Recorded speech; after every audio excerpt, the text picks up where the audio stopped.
Hey everyone, my name is Ivan, and I am obsessed with cars. And this is my new channel. This is where I'm going to be posting car reviews, talking about cars that I love, and hopefully you enjoy it. But honestly, um, if you don't, I'm going to talk about the cars I love anyway. So this is something that I've wanted to do for a long, long time. But before we get into this video, I just want to take a second to thank a very special thank you to my good friend Larry. Larry, he let me drive this car. His Aston Martin. He really didn't know me all that well when he lent me the car for a few days, and that's crazy to me. So Larry, thank you so much for this. Um, Being able to drive that car for the first car on the channel is above incredible. So thank you so much. And with that being said, let's get to the video.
All right, guys, the 2019 Aston Martin Vantage.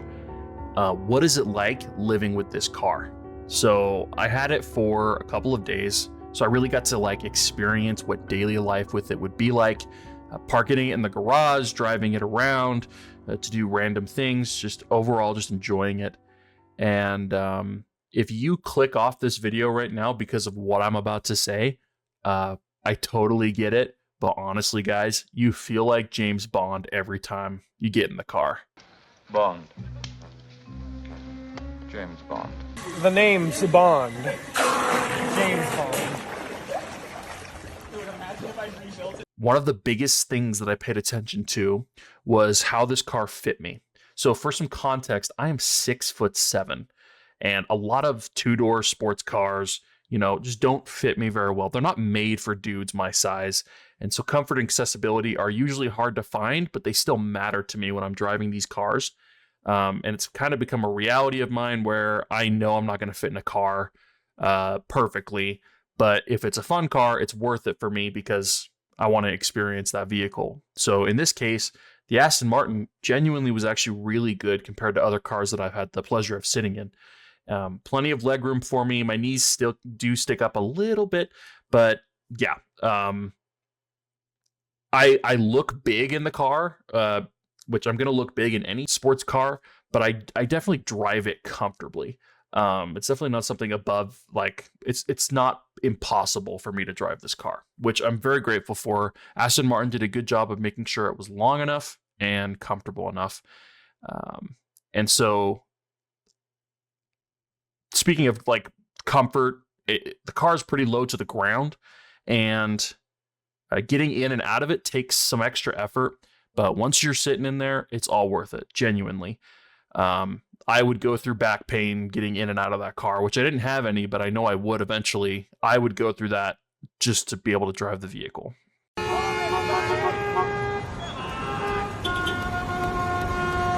Something that I really noticed as I was driving around in the Aston was how many people were actually just blown away. A lot of people were filming me. A lot of people were waving their arms out the windows, doing crazy stuff. And I'd expect that reaction for Lamborghinis, Ferraris, or even the new Cybertruck. When I got to ride in that, I got a lot of reactions. But this car also turned heads a lot more than I thought it would. People were asking me to rev the car and even trying to race me on the highway, which, of course, I would never do. course. Of course. Of course. Don't talk to me! Don't talk to me, criminal! Something that I really loved about the Aston was every day that I would walk out of my garage door and I would get in the car and I would hit the, put your foot on the brake, hit the start button, and there's like this 3-second delay while the car boots up, and then the V8 just roars to life. And in that moment, you feel something.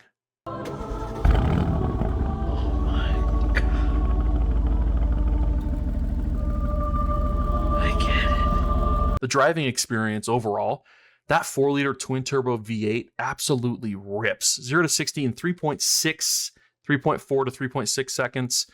With me in the cars, I'm a little bigger, so I'd imagine it's probably closer to 3.8 to 4 range. Doesn't really change the experience at all. It just absolutely rips. And the sound of this engine and whatever exhaust they've got on there, man, like it is a choir straight out of heaven.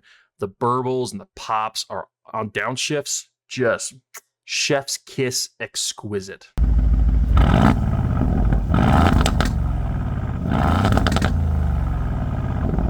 Lord have mercy, I'm about to bust. I would say that probably the only thing that I didn't like about the car, while I had it, and my friend Larry told me about the issue before he gave me the car, is that there's just something going on with the electronics, specifically in the suspension configuration.